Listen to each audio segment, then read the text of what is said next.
I've been gaining a bit of a reputation in the GD community of people saying that I have bad opinions, and to that I want to say, fair enough. If you don't agree with my opinions, you don't have to, and that's totally fine. That's the nature of opinions, and I think that it's really cool that people can look at my content, disagree with it, but still be respectful about it, and the fact that most people are respectful is really nice to see. That being said, I figured, hey, if I'm getting this sort of reputation, why don't I add some fuel to the fire a little bit? I thought it'd be really entertaining, and a lot of people might get a kick out of seeing me give out opinions that I know are controversial. As you could probably guess, I have a lot of unpopular opinions and hot takes when it comes to this game, and here's the thing. Before we get into this video, you are going to disagree with me, and that's fine. If anything, you should take the fact that you disagree with me as a good thing. The fact that I'm saying something in this video you don't agree means that you are in the majority. You've already won. Everyone already agrees with you. With that all being said, as long as we can be respectful and respect each other's opinions, I thought it'd be entertaining if I put forward my 10 biggest hot takes in the GD community. I will say, before we get into it, just one final thing. These are not in order of any sort, these are just randomly handpicked. I don't really know which of these are and aren't the most controversial, or how controversial they are, because they're unpopular opinions. These are things that I believe, and a lot of people probably don't, so I don't know to which extent people are going to disagree with me on these, but just know that the order for these might seem a bit random, and so if I give, like, the hottest take you could imagine, and then give a take that's really cold in comparison, that's probably why. With all that being said, let's get into them, starting with... Good decoration does not always make a good level unless the level is an extreme. What do I mean by this? Well, I have this strong opinion that when it comes to Geometry Dash levels, the decoration means literally nothing compared to the gameplay. Now, don't get me wrong, if you had two levels right next to each other, one had good gameplay and bad decoration, the other had good gameplay and good decoration, I'd probably pick the one that has good both, and not just good of one of them. Of course, a level with good deco and gameplay is going to beat a level with just good gameplay. However, what I am mainly saying here is that there are a lot of levels that people love that have absolutely terrible gameplay because they look good, and that's something that I will say, they absolutely look good. I agree 100%. The thing is these are levels in a video game, and by making a level in a game, you're making something with the intent of other people playing it. With the exception of impossible levels and extreme demons. No shit for impossible levels, that one's pretty obvious, but with extremes, why do I think that that's an exemption? With extremes, only like a small percentage of the community is ever going to touch them. I want to say like 0.1%, and so... most of the popularity of extremes is going to come from the viewing experience on platforms like YouTube, rather than the actual in-game playability. This is why levels like Kiri's get a ton of respect despite playing like absolute dog water. It's just a really weird dilemma, because it really just depends on what kind of level you're playing, but most of the time, it's a bad thing if a level has bad gameplay. I only feel like that's an exception with extremes because, honestly, with how difficult they are, there's gonna be an element of non-enjoyability there no matter what. Even if the level plays really well, there's gonna be some frustration baked in, so no matter what, extremes have to have good deco. However, when it comes to levels that are not extreme demon, I definitely feel like the gameplay should be the 4 factor, and I honestly think the rate standard shouldn't consider deco at all. If not, deco should be completely secondary. It's whenever I see levels like EXO get rated that I get really happy, because yeah, EXO doesn't look the best, it's 1.0 styled, so that makes sense. But it plays really well. I don't really know where my through line is actually at, because I feel like for entry extremes, those are way more accessible, and so maybe the rule doesn't apply to those as much. And usually when you hear about a bad extreme that's entry, you usually hear about, like, something about the gameplay, because when I think about bad entry extremes, I think about stuff like Pumped Up Kicks by Quicken, where it's like a really free level through most of it, and then it just throws a random frame perfect at you and then becomes free again. But through and through, my main opinion here is that gameplay is more important than deco. and the only time I can excuse a level for favoring deco over gameplay is if it's a super hard extreme. Levels that push their update should get legendary. With this one's probably one of the least controversial in this video, but I definitely still can see this ruffling some feathers because of the levels I'll actually advocate for getting legendary in the first place. But with this one, I'm basically just saying that if a level was hard to make in its respective update, it should get legendary, despite the current standards. I think this mainly applies to stuff like Death Moon and Nine Circles, you know what I mean? Levels that have pushed the game so far that they're synonymous with Geometry Dash itself. Because when you think about hard demons, your mind goes straight to stuff like Nine Circles, right? And Nine Circles is a really good example of it because this flashing effect is really easy to make nowadays and it's been copied to hell and back. But back when it was made, Nine Circles was, like, revolutionary. It started a whole trend. It's a huge deal. And so I genuinely think levels like Nine Circles should get legendary. Death Moon's a lot easier to justify. I mean, the amount of stuff Death Moon has done for this game it's astronomical, so yeah, it should probably get legendary.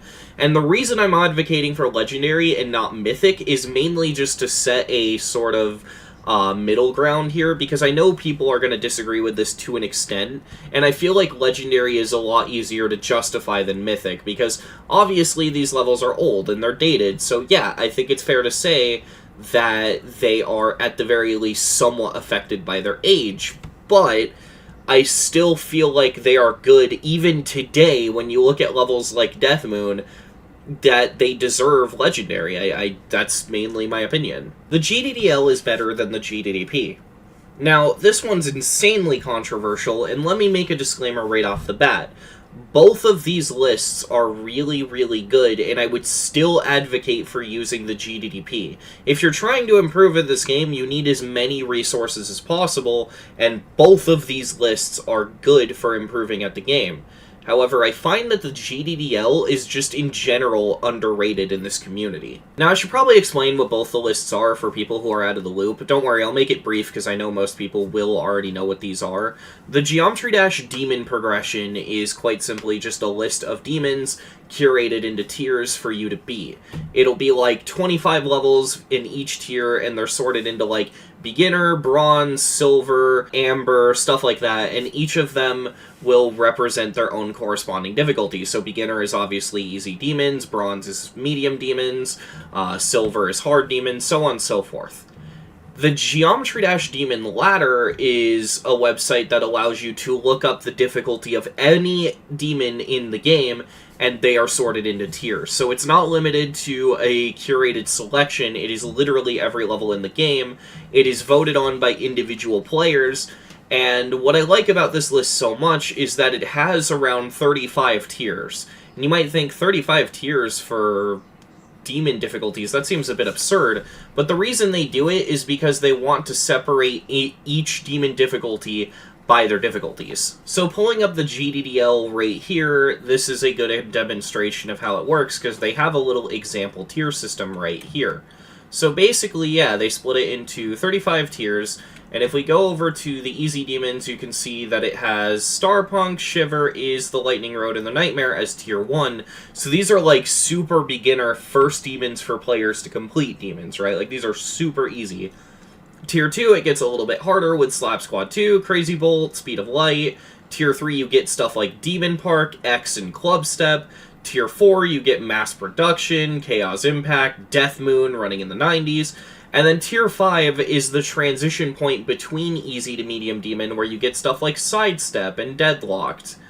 And this goes on for every single tier. So the Medium Demons go through Tier 6 through 10, then it's Tier 7 through 15, or, sorry, 11 through 15, my bad. Tier 16 through 20, Tier 21 through 25, until finally you get to Tier 35, which is just the current Demon List top 5. The GDDL is not explicitly for improving at the game, where the GDDP, that was its sole reason for existing. However, I still feel that the GDDL does a better job at helping the player improve. The sheer amount that the GDDL allows you to do to look for levels to help you get better at this is just astronomical, due to the fact that this has every rated demon. So if I have a list of my hardest levels, and a lot of people just know what their hardest is off memory, but if you have a list of your hardest levels, you can just go off them and look at levels around the same difficulty. So I can go on here and I can type in Cataclysm, and I can see that Cataclysm is a tier 21. So, what I can then do is delete the search term, and I can search from a range of tier 20 to tier 21, and I can look at other levels around that difficulty. So the GDDL is recommending me levels like ICDX, Red World, The Ultimate Phase, Kirumi City, Dark Rainbow Rebirth, Acropolis, so on and so forth. There's the Flawless, which is a really good entry extreme, and there's just a bunch of different options here for me to go for, and it goes on with several levels. I could do a practice run and decide off the practice run, do I want to do this or not, you know what I mean? And on top of that, let's say you're in my situation, where you look at pretty much all of these extremes, and you think, these are all a little bit too hard for me, right? Like, I'm still struggling with the ultimate phase, right? Well, what you can then do is you can look at your second hardest and see if it's a jump. In my case, I jumped from a tier 16 to a tier 21, because Poltergeist is, as you can see, a tier 21, or a tier 16, rather. So yeah, Poltergeist is a tier 16. And so that probably means, okay, my second hardest is a tier 16, my hardest is a tier 21, that probably means I jumped. So I probably need to beat some stuff that's in between Poltergeist and Kata to improve. So what I can then do is put in a range. I can go up here, I can type in tier 16, and I can type in tier 21. And that will give me a very varied list of what I can go for. So now, I still get those same extremes from before, but I also get some stuff that's a little easier that would help me. So I get stuff like, before, like ICDX, but I also get stuff like Alphabet X and Stereo Demoness. I get Creeper Force, I get Acropolis, I get Supersonic. And just in general, this list allows so much more room for improving at the game than the GDDP. Because the problem with the GDDP is if you end up in a situation like what my Bronze tier is in, where the only level left in Bronze tier is Well Rested, and Well Rested, if you don't know, is a very long level. If you do not like XLs and therefore don't want to play this, or if you're struggling with this and need to beat other easier XLs, well, I mean, just look at it. You're screwed. You don't have any other choices to go for. But if you go to the Demon Ladder, you can just type in whatever tier that level's in and get a bunch of other levels that are XL to help you get better at the skill set. On top of that, the scope of the GDDP is unfortunately just way too limiting. There are certain skill sets that the GDDP just simply cannot help you get better at. For example, let's say you're trying to improve at duels. The best you could really do, and mind you, this might be coming from someone who's trying to beat a silver tier duel level, like maybe you decide to go for Ultra Drivers, which, in fairness, Ultra Drivers is an example of a level that would get you better at duels, but, you look at all these different levels in Beginner and Bronze, and you really don't have that many options for levels that are focused around duel and kind of difficult. The hardest duel level in the Beginner tier is Fast and Spicy, which is just, in general, an easy demon, so it won't help you much. And on top of that, its duel isn't difficult because it's a confusing duel. It's difficult because it's really jank. And then in the Bronze tier, the only difficult duel level on here that I'm aware of is Verity. And Verity's duel is just so strange and abstract that you're never going to see another duel like Verity's duel, and it's just not going to help you improve. So you go through these two tiers, and then finally you hit the silver tier, and you end up smack in the face with stuff like the Caverns, and Lightning Speed, and Double Dash. It's going to be a total roadblock. The GDDP does nothing when it comes to stuff like that, or when it comes to stuff like Robot, or, just anything like that. It's not even really that good for getting good at XLs, because the first one you're going to get thrust into is Well Rested, which is not a good first XL to go for. It's just such a long level. You usually want to work your way up. It's because of all of this that you can see where I'm coming from when I say that I think the GDDL is just overall a better resource than the GDDP. Hell levels are still good. Now, this one I know is very much a hot take, and I know a lot of people despise hell levels, but just hear me out on this. I feel like what people hate is not hell levels, it's just generic red and black glow levels, because when a hell level is done right, it can be really good and really threatening and set up a really good atmosphere. The problem is that most of the hell levels we get are stuff like Avernus and Kinos, where they don't even really have a theme, they're just red and black glow. They're really just called hell levels because they're colors you would think of when you think of hellish decor. But they're not hell levels, they have no theme, they're just glow.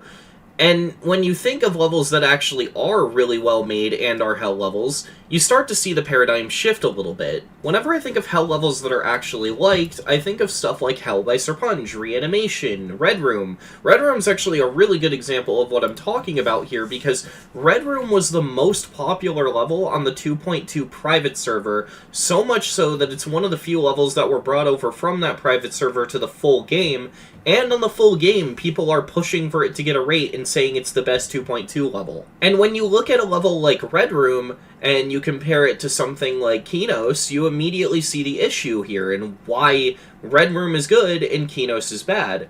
It's because Red Room actually does something with the theme, and it's actually interesting. I mean, like, these are hell levels, and yet half of the generic glow red and black levels I'm thinking of, like, I don't even think they have any edgy art in them. Like, it just doesn't make any sense. And the thing is, whenever I see a hell level that actually can be classified as a hell level and not just wrote off as a generic red and black level, usually they're good. I don't think I've seen a level that properly does the theme that's bad. And so I genuinely think that these levels are still good, and honestly still have a lot of opportunity to be good. The problem really comes down to two things. A lot of them are just generic glow levels, and a lot of them try to force themselves to be top 1. And that's really it. I do think that these levels can still be good, though. Robot is the worst game mode. Yeah, this one might ruffle some feathers, but I genuinely think the Robot is the worst game mode in GD. So much so that I'd say it's the only game mode in GD that's bad. I have, to this day, never played a Robot section that wasn't either A, dog shit, or B, felt like it couldn't have been done in the cube. That's my biggest problem with the Robot. It's not very cool in terms of what you can do with it. Like, oh, it's a cube, but you can control how high you jump. Well, that means one of two things. Either it doesn't matter how high you jump in a section, which makes it feel like a cube. You can just click as long as possible and get the highest jump, which isn't interesting. Or the part's going to rely too much on micro-clicks. That is the entirety of the Robot. I just described every Robot section right there. I fucking hate this game mode. I will give the Robot some credit. It can be really, really cool in duels. That's all I'm giving it, though. This game mode sucks. Bad replacement songs for Nongs can ruin a level for me. Now, this is something that's really hard to explain, but it's something that I really need to get off my chest.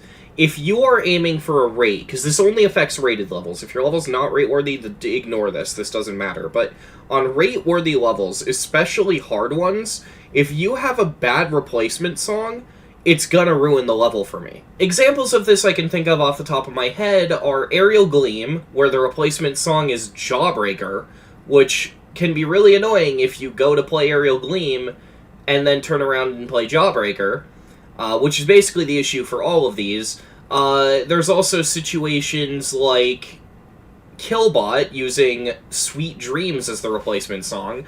Ah yes, can't wait to replace my Crimson Clutter song file with Killbot. Fantastic.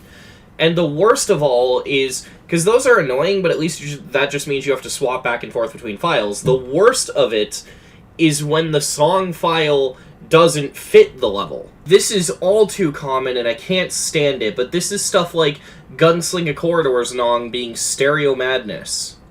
Why would you do that? And the reason this annoys me so much is because there are going to be people that can't use the replacement song because of the device they're on, stuff like Android users and iOS users. I feel really bad for iOS users in this case.